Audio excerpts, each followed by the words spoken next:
Hey guys, so as promised, here's the garden tracker. It's not done yet, as you can see. I wanted to show you part of the process, but I also didn't want to make you sit through the whole thing. So what I've got so far is 2 pieces of paper that I taped together. I stole these out of a sketchbook.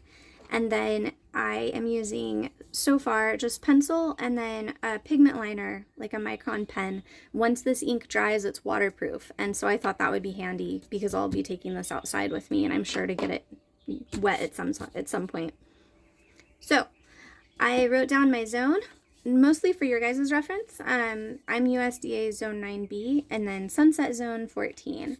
And it's just the garden tracker with the year. And so these are the columns that I like to have to keep track of. A couple of them are going to be new for me for tracking, and I think it might be interesting.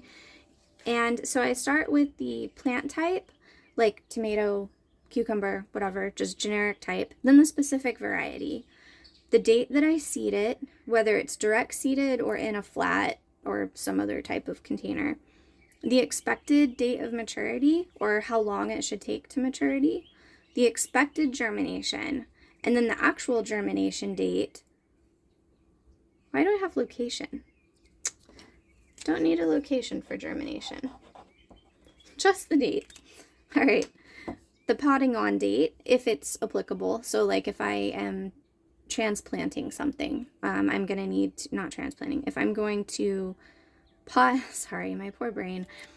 If I have something like, say, a tomato that I started early and then the ground isn't quite ready yet, or it's still a little too cold outside, but my seedling is, wanting to come out of its seed flat, then I would put that into a little 3-inch pot or something like that.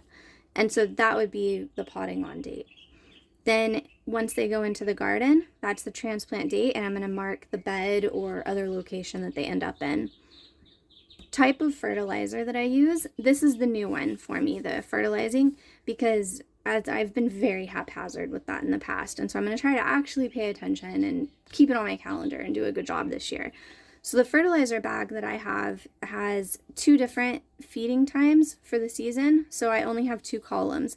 This is the part that I'm not sure about on my chart. I might have needed more feeding dates, and then if I end up putting like seaweed extract or some other type of fertilizer on it, that might clog this up or mess up because that would be probably more times than this. So that part I'm not sure how it'll work, but we'll see. This is another new column that I thought was important. This is for pest or disease seen. And because, again, I usually am just really haphazard with that. And so I want to mark the date that I first noticed whatever it is, the type of it, if I can determine it, and then what type of treatment I use, the dates of treatments. And this is big because I think there will be more than one. And then if it's something like squash bugs, that's going to be all season or most of the season once they appear. But most of the other things might have a certain type of treatment that is only, once or twice or every 3 weeks or whatever. Anyway, the date of the first flowers that I noticed, the date of the first fruiting, and the date of the first harvest. Those are all new as well. I thought that would be fun to track, just to kind of see if it changes from year to year or things like that. And then the last column that I really didn't leave big enough is notes. I always end up filling that, and I write like tiny in there and it still gets filled up.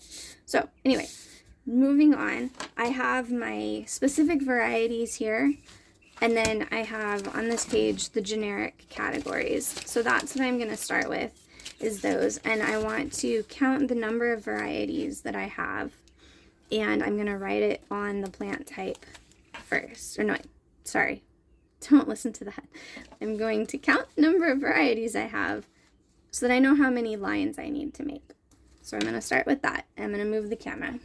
Okay, so now I've got 1, 2, 3, 4, 5, 6, 7, 8, 9, 10, 11, 12, 13, 14, 15, 16 plants that are going to be in the trays. Plus I want to leave one for potatoes if I get them, 17, and then 18 for the beans, 19 for the dragon fruit. So we're gonna do 19 columns here, or rows, just kidding, rows. And I marked them out with my pencil because I always measure them wrong and have to redo them. So I will catch back up with you once I do that. Oh, you guys, so there was, I went with 1/2 inch for each row, and there was exactly 19. Like, this is the bottom of the 19th. That's too perfect. All right, so I'm gonna go ahead and draw those over all the way across the thing. Okay, I think that's ready. Grid is ready. I did have to go in 2 sections. I did this half first and then had to do the second half too because it's so long. But that's okay. It worked. Okay, guys. I spent like 15 minutes looking for my seeds because I realized I didn't have all the variety names. Apparently they were in my desk drawer. Like, I don't know. Okay, anyway. Seeds are found. So, I like to do this alphabetically by plant type. So I'm going to go through and take my seed varieties here and just put them in alphabetical order to make it easier on myself.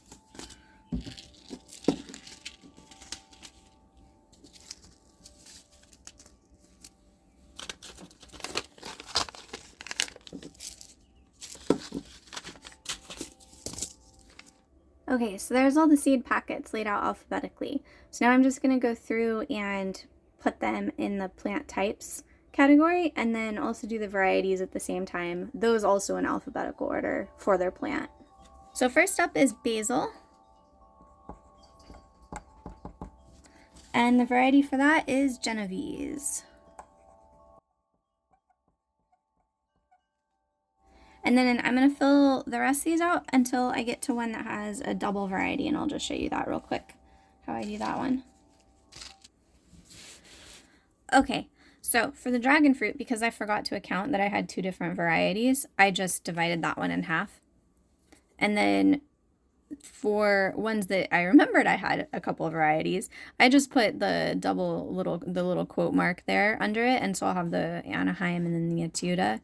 And what I started doing was noting the dates of the seed, because I actually thought a lot of these were older than they were.